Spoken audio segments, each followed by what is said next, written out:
총독 벨리스는 바울에 관한 판결을 계속 뒤로 미룹니다.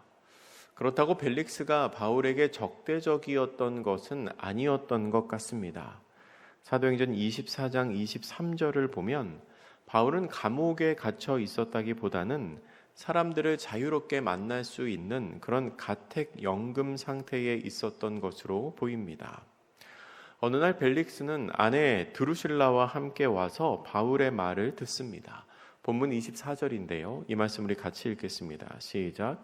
수일 후에 벨릭스가 그 아내 유대 여자 드루실라와 함께 와서 바울을 불러 그리스도 예수 믿는 도를 듣거늘. 아멘. 벨릭스는 왜 아내를 데리고 와서 바울에게 이야기를 들었을까요? 벨릭스가 바울에게 관심이 많아서 아내를 데리고 왔다고 설명하는 사람들도 있고요. 그러니까 벨릭스가 생각하기에 바울이라는 사람이 참 특별하니까 아내를 데리고 왔다 이렇게 말하는 사람도 있고, 또 반대로 그 아내인 드루실라가 바울을 만나고 싶어 해서 데리고 왔다라고 말하는 사람들도 있습니다. 이 드루실라라는 여인은 헤롯 대왕의 손자인 헤롯 아그리파 1세의 딸입니다. 그러면서 헤롯 아그리파 2세의 누이가 되는 사람인데요. 헤롯 대왕의 혈통이기 때문에 유대 여자라고 불렸습니다. 헤롯이 이제 에돔 족속의 혈통이지요. 본인이 그렇게 유대 여자, 유대 혈통이라고 불렸기 때문에 유대인들로부터 적대감을 얻고 반발을 사는 이 바울이라는 사람에 대한 호기심이 있었는지 모르겠습니다. 과연 이 사람이 어떤 사람이길래 그렇게 유대인들이 싫어하는가라는 호기심이 있었는지 모르겠어요. 바울은 그들에게 24절의 마지막에 나오는 것처럼 예수 믿는 도를 말합니다. 예수 믿는 도를 말하는데 바울이 어떤 내용을 말했는지가 25절에 나옵니다. 25절 같이 읽겠습니다. 시작. 바울이 의와 절제와 장차 오는 심판을 강론하니 벨릭스가 두려워하여 대답하되 지금은 가라. 내가 틈이 있으면 너를 부르리라 하고. 아멘. 바울은 벨릭스에게 예수 믿는 도를 설명하면서 의와 절제와 심판을 강론합니다. 그러니까 그렇게 절제하지 못한 삶을 살면 심판이 있을 것을 선포했다는 거죠. 그리고 벨릭스는 그의 말을 듣고 두려워하며 돌아갔습니다. 어떻게 보면 바울은 정말 대단한 사람이었던 것 같습니다. 아니, 이 시점에 꼭 그런 이야기를 해야 하겠습니까? 상황이 어찌되었든 지금 바울은 잡혀있는 신분입니다. 죄인의 신분이지요. 그리고 지금 바울이 말하고 있는 대상은 나를 치리할 수 있는 총독입니다. 분명히 바울이 굉장히 열등한 위치에 있는, 그리고 잘 보여야 하는 위치에 있는 상황입니다. 그런데 바울은 그런 것에 전혀 개의치를 않습니다. 또 우리가 보통 복음을 전한다고 하면 듣기 좋은 말을 먼저 하는 경우가 많습니다. 이런 거죠. 예수님 믿고 복 받으세요. 이런 거. 예수님 믿으면 천국 갈 수 있습니다. 기도하면 하나님이 들어주십니다. 당신의 문제가 있으면 하나님께 맡기세요. 그런 말들을 이제 먼저 하기 쉽습니다. 이런 표현은 말하는 사람이나 듣는 사람이나 참 좋지요. 부담이 없습니다. 그런데 바울은 그런 이야기를 한 것도 아닙니다. 예수 믿는 도를 강론했다고 하는데 바울이 말한 것은 절제와 심판이었습니다. 계속 그렇게 살면은 지옥 간다는 겁니다. 그렇게 살면 안 된다는 이야기를 한 것입니다. 정말 바울다운 이야기를 했다라는 생각이 듭니다. 우리가 지금까지 보아서 알지만 바울이 복음을 전할 때 늘 먼저 심판을 말한 것은 아니었습니다.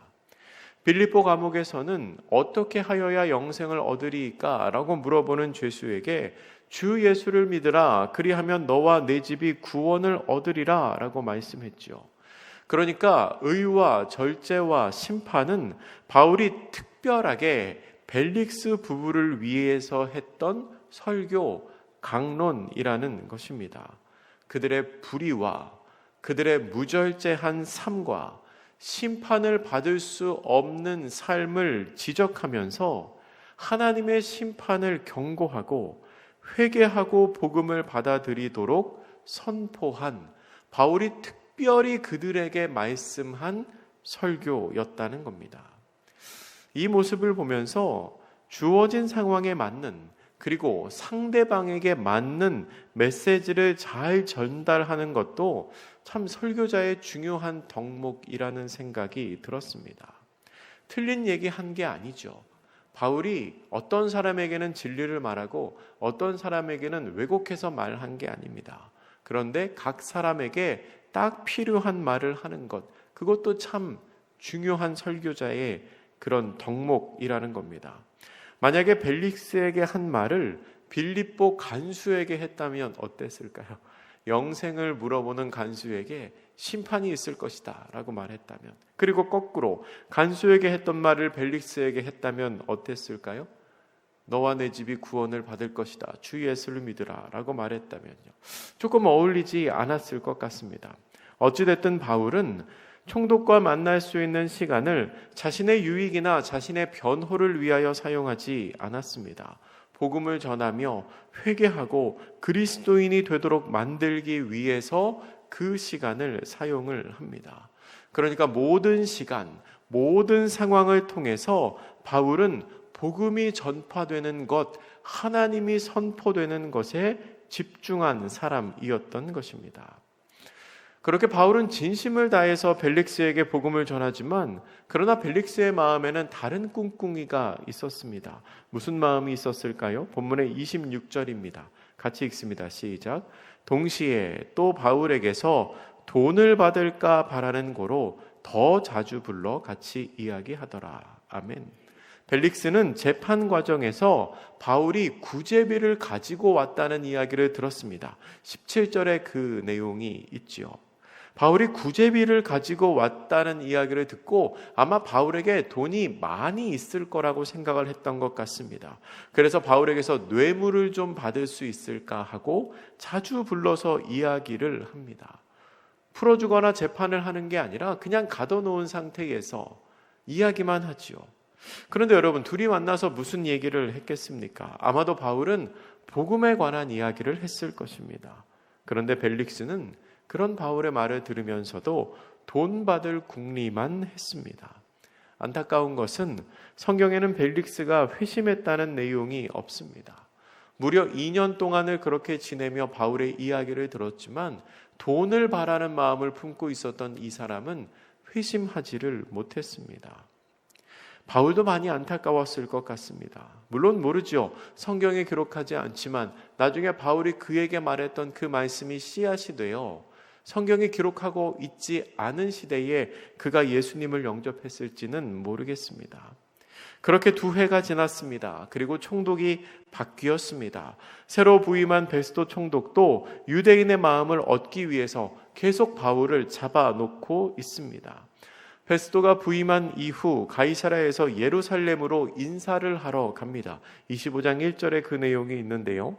이것은 새로 부임한 유대 총독이 자신이 그 유대인들에게 자신을 보이기 위하여 그렇게 공식적으로 인사를 가는 행차였습니다. 그때 대제사장들과 유대인들 중에 높은 사람들이 바울을 다시 한번 고소를 합니다. 그리고 지금 가이사랴에 있는 바울을 예루살렘으로 옮겨달라고 요청을 합니다. 왜 바울을 가이사랴에서 예루살렘으로 옮겨달라고 했을까요? 그 부탁에 대한 내용이 25장 3절에 있는데 우리 3절 말씀 같이 읽겠습니다. 시작. 베스도의 호의로 바울을 예루살렘으로 옮기기를 청하니 그를 죽이고자 함이더라. 아멘. 아마 이들은 바울이 죽기 전에는 먹지도 않고 마시지도 않겠다고 맹세한 사람들, 23장에 그 사람들이 나오는데요. 그 사람들과 같은 무리였을 것입니다. 이 사람들은 시간이 2년이나 지났는데도 여전히 바울을 죽이려고 하는 마음을 품고 있었습니다. 아마 바울의 대적자들도 그때쯤이 되어서는 바울이 로마 시민권자라는 사실을 알고 있었을 것입니다.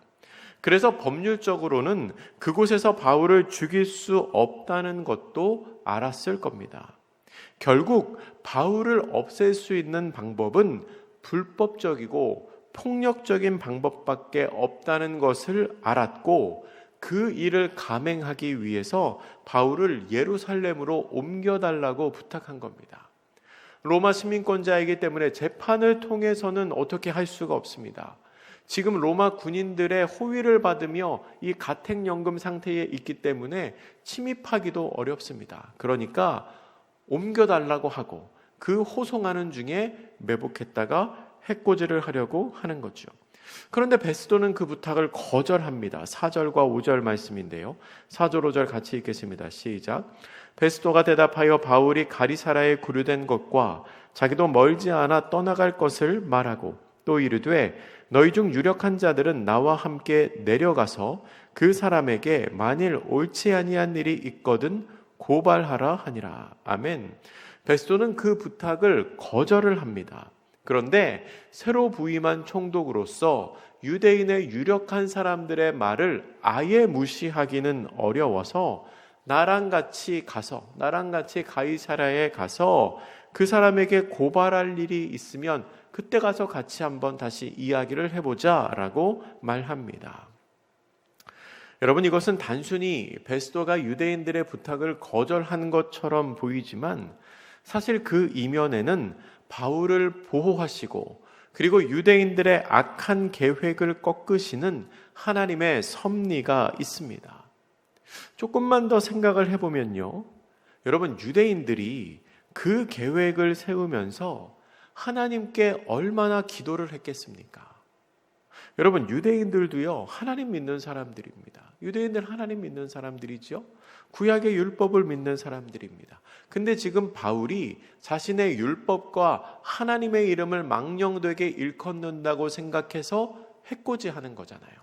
그러니까 그 사람들도 하나님께 간절히 기도하면서 저 배도자 바울을 어떻게 해야겠습니까? 하나님, 지혜를 주십시오 하면서 아마 기도하다 응답받아서 이렇게 하면 되겠구나 라고 계획 세워서 그 얘기를 베스도에게 했을지 모르겠습니다. 그런데요, 하나님께서는 바울을 보호하십니다. 그들이 생각한 그 지혜를 꺾어버리시지요. 이 일을 통하여 하나님의 뜻이 어디에 있는지를 분명히 알게 하십니다. 하나님은 유대인들의 기도를 들으시지 않습니다. 바울을 보호하십니다. 그 일을 통해 하나님의 뜻이 예수 그리스도를 전파하는 바울의 복음 사역에 있다는 것을 알게 하신 것입니다. 베스도가 가이사라로 돌아갔습니다. 가이사라로 돌아간 베스도는 바울을 불러오라고 합니다. 가이사라는 예루살렘에서 약 직선거리로 100km 정도 떨어져 있다고 하는데요, 원래대로 가면 유대 총독은 예루살렘에 머무는 게 맞습니다. 왜냐하면 이 예루살렘이 팔레스타인 지방의 중심이 되는 도시이기 때문입니다. 하지만 로마로부터 파견되어 온 총독들은 예루살렘을 별로 좋아하지 않았다고 합니다. 예루살렘이라는 도시를 별로 좋아하지 않았다고 해요. 기록에 의하면 예루살렘은 1년 내내 짐승을 잡아서 드리는 제사로 인해서 피비린내와 그리고 악취, 그리고 동물이 타는 냄새가 가득했다고 합니다. 그래서 유대로 파견된 총독들은 예루살렘에서 지내지를 못하고 이 예루살렘에서 멀리 떨어진 해변에 건설된 가이사라에 있으면서 팔레스타인 지방을 통치했다고 합니다. 어쨌든 바울이 베스도가 부름에 따라서 베스도 앞에 나옵니다. 그리고 바울을 향하여 예루살렘으로부터 온 유대인들이 여러 가지 말로 고발을 합니다. 하지만 그 말들은 다 증거를 댈 수가 없는 말들이었습니다. 7절에 그 내용이 있죠. 그리고 그들의 고발에 바울이 변론을 합니다. 그리고 그 과정을 지켜보고 있던 베스도가 바울에게 예루살렘에 올라가서 신문을 받을 것인지를 물어봅니다. 이 예루살렘에 올라가서 신문을 받을 것은 유대인들이 베스도에게 요청을 했던 거지요. 베스도는 그 요청을 자기가 거절했습니다. 자기가 거절을 하기는 했지만 근데 베스도로서도 유대인들에게 잘 보여야 하는 그런 게 좀 있으니까 유대 총독으로서 유대인들을 잘 통치하기 위해서 그들의 요구를 들어줘야 하는 부분도 있으니까 그들의 요청사항을 바울이 결정하도록 떠넘긴 겁니다. 그러니까 베스도 자신이 결정하지 않고 사람들이 그렇게 요청을 했는데 당신 예루살렘으로 가서 재판을 받겠습니까? 라고 바울에게 그 책임을 떠넘긴 거죠. 그러니까 베스토는 책임을 지지 않으려는 겁니다. 유대인들이 말해서 왜 그렇게 하지 않습니까? 라고 말해도 바울이 거절했다. 저 사람이 거절했기 때문에 나는 어쩔 수 없다라고 말하려고 한 거죠. 그런데 그때 바울이 사람들이 생각하지 못한 놀라운 대답을 합니다. 10절과 11절 말씀인데요. 우리 이 말씀도 같이 한번 읽어보겠습니다. 시작. 바울이 이르되 내가 가이사의 재판자리 앞에 섰으니 마땅히 거기서 신문을 받을 것이라. 당신도 잘 아시는 바와 같이 내가 유대인들에게 불의를 행한 일이 없나이다. 만일 내가 불의를 행하여 무슨 죽을 죄를 지었으면 죽기를 사양하지 아니할 것이나 만일 이 사람들이 나를 고발하는 것이 다 사실이 아니면 아무도 나를 그들에게 내줄 수 없나이다. 내가 가이사께 상소하노라 한대. 아멘. 재판 장소를 옮기는 것이 어떠냐는 베스토의 말에 바울은 재판 장소를 옮기는 것이 가능하다는 사실을 알게 되고 그리고 그동안 마음에 품었던 말을 이야기합니다. 그게 무슨 말이냐면 내가 가이사께 상소하겠다. 내가 카이사르 황제 앞에 가서 재판을 받겠다라고 말합니다. 그러니까 예루살렘에 가서 재판을 받는 게 어떠냐라는 베스토의 제안에 바울은 나는 예루살렘이 아니라 로마에 가서 재판을 받겠다. 로마에 가서 재판을 받겠다고 말한 것입니다. 로마 시민권자는 황제 앞에서 재판을 받을 권리가 있었습니다. 사실 바울은 이곳에서 로마 총독에게 재판을 받아도 무죄 판결을 받을 수 있었을 것입니다. 하지만 바울에게는 예전부터 로마에 가고 싶은 마음이 있었습니다. 바울은 자유인의 신분이 아니라 죄인의 신분으로 로마에 가기로 결심을 합니다. 베스토는 이 요구를 거부할 명분도 없었고요. 거부할 필요성도 없었습니다. 왜냐하면 바울을 황제에게로 보내면 오히려 자신이 통치해야 하는 유대인들과의 사이에서 골치 아픈 문제가 사라지는 것이기 때문입니다. 또한 바울도 이 유대인들, 자신을 박해하려는 사람들의 손을 피해 로마 군사의 도움을 받아서 오히려 안전하게 로마로 갈 수가 있었습니다. 생각해보면 이것 또한 겉으로 드러나지는 않지만 하나님께서 바울을 통해 역사하시는 과정이었습니다. 말씀을 정리하겠습니다. 오늘 본문에서 바울은 벨릭스에게 신문을 당하며 2년 동안을 붙잡혀 있었습니다. 그리고 새로 부임한 베스토의 요청을 거부하고 가이사에게 재판을 받겠다고 말합니다. 사실 오늘 말씀에는 하나님이 등장하시지 않습니다. 그리고 하나님의 역사라고 말할 수 있는 기적이나 능력 사건도 나오지 않습니다. 하지만 그 모든 사건, 그 모든 일의 뒤에는 다 하나님이 계십니다. 바울이 벨릭스에게 의와 절제와 심판을 강론한 것도, 그리고 벨릭스가 바울을 2년 동안 가두어 두었던 것도, 베스토가 유대인들의 요청을 거절한 것도, 그리고 베스토가 바울의 재판 장소를 옮기겠다고 말하고 바울이 가이사에게 재판을 받겠다고 말한 것도 다 하나님의 이끄심을 따라 이루어진 일이었습니다. 2년 동안 감옥에 갇혀 있었던 것이 어떤 의미인지는 모르겠지만 분명 이유가 있겠죠. 하나님이 이끄시는 삶에는 이유가 없는 시간이 없기 때문입니다. 여러분, 우리의 모든 삶에는 하나님이 계십니다. 때로는 아무 이유가 없는 것 같고 아무런 의미가 없어 보이는 시간일지라도 그 시간 뒤에 분명히 하나님이 계십니다. 오늘도 하나님의 이끄심에 따라 살아가는 우리가 되기를 바랍니다. 잘 이해가 안 되고 왜 이렇게 살아야 하는지, 왜 이런 일이 생기는지 이유를 모를지라도 그 뒤에는 분명히 하나님의 이끄심과 하나님의 뜻이 있습니다. 그 하나님의 뜻 안에서 살아가는 복된 성도님들 되시기를 주님의 이름으로 축복합니다. 기도하겠습니다. 사랑의 하나님, 바울은 2년 동안 감옥에 갇혀 지내며 벨릭스의 신문을 받고 또한 베스도의 신문을 받습니다. 어찌 보면 의미 없는 시간처럼 보이고 어찌 보면 아무것도 하지 못하는 시간처럼 보이지만 그러나 그 뒤에도 하나님이 계시고 하나님의 인도하심과 하나님의 뜻이 계셨음을 우리가 믿음으로 고백합니다. 주님, 우리의 삶에 함께 하시는 하나님의 이끄심에 따라 살아가는 우리 모두가 되게 하여 주시옵소서.